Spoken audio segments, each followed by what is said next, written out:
I love budget mechanical keyboards, and it's quite obvious from the nature of my videos.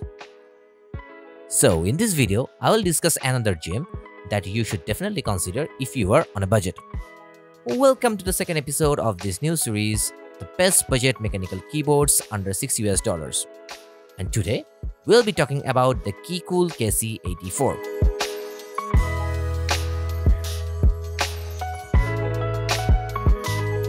Keycool KC84 is pretty known in the keyboard community.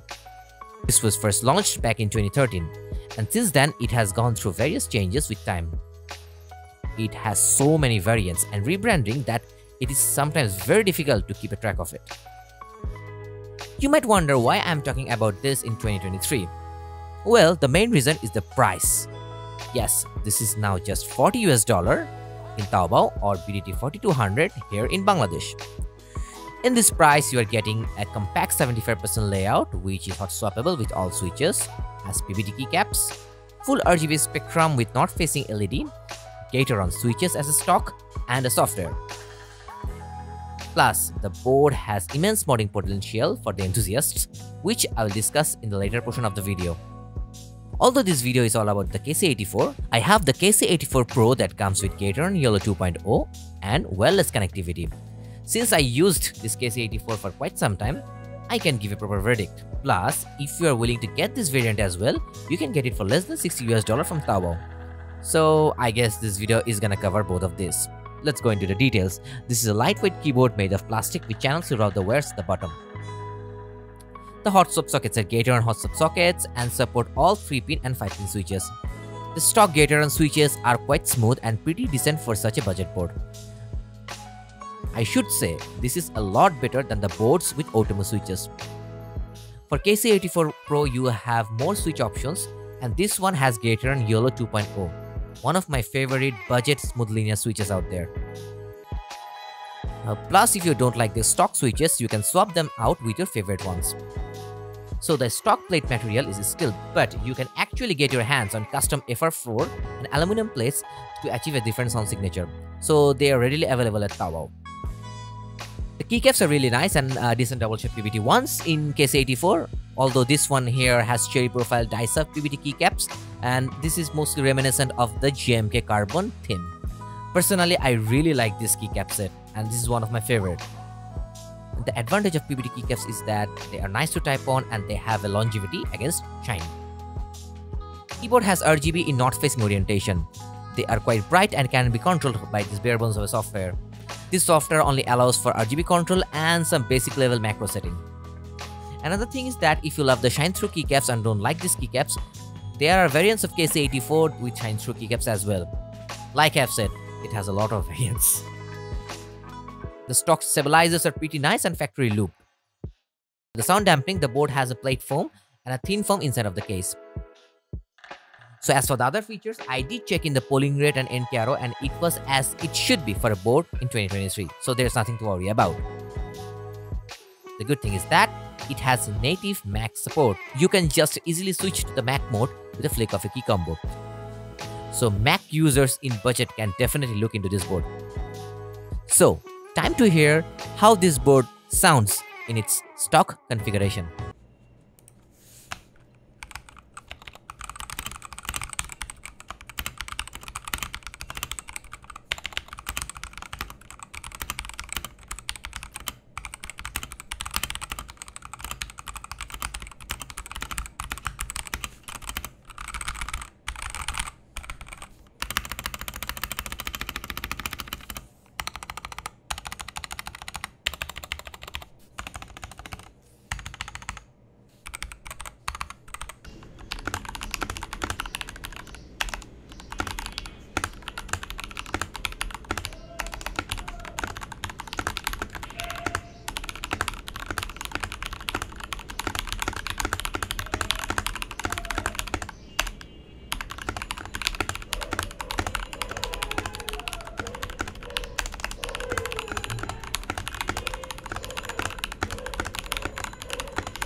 Well, to be fair, it's pretty alright for the price you're getting in. I mean, this should be fine for most of the users, especially the ones who will be getting a mechanical keyboard for the first time. However, if you're curious enough, you can make it a lot better in terms of sound and feel. So in this section, I will show you how to mod this board. So opening up this board should be pretty easy. As this is a sandwich mounted board, you can easily open it with a pry like this.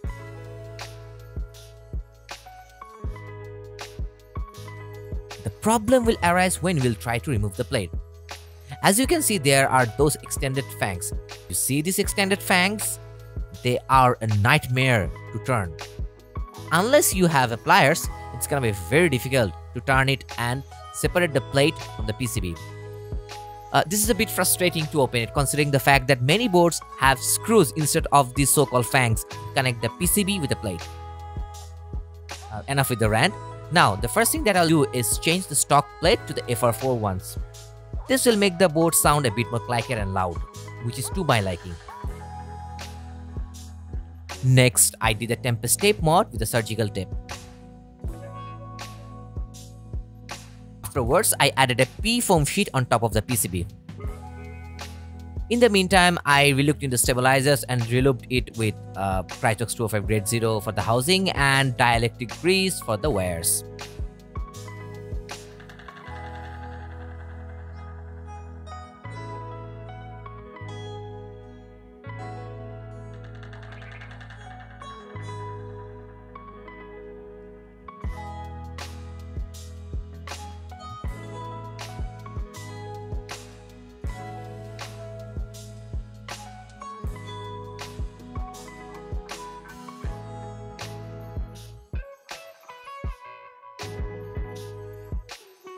Now we will find out how this board sounds with various switches and latest mods. I have tried various switches starting from the budget to mid high tier ones to see how this board sounds.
So for those who like a bit of an high-pitched sound, you can do this mod with FR4 plate. Otherwise, if you want a bit of a deeper sound signature, stick with the steel plate. Now the final verdict on this board, I think it's gonna be pretty easy. Well, I don't need to say that much because the price and the thoughts that I have shared so far say it all. this is a great value board with pretty much unmatched competition at this price range. At the same time, we have seen how great the modding potential is for this board. The only competition I think here would be the Monka 87, which has a TKL layout and arguably better switches. But still, I think the KC84 wins it because of the overall value. $40 is darn cheap for this board. To be fair, even $50 is fine for this board too. You will find many other boards in the similar price range from the likings of E-Yosso Red Dragon, but the problem with those boards is that the stock switches are Otemu, which are not that great compared to this one, and only few types of 3-pin switches will fit into the Otemu hot swap sockets. So do keep that in mind while selecting your upcoming board. But yes, I definitely recommend getting this keyboard.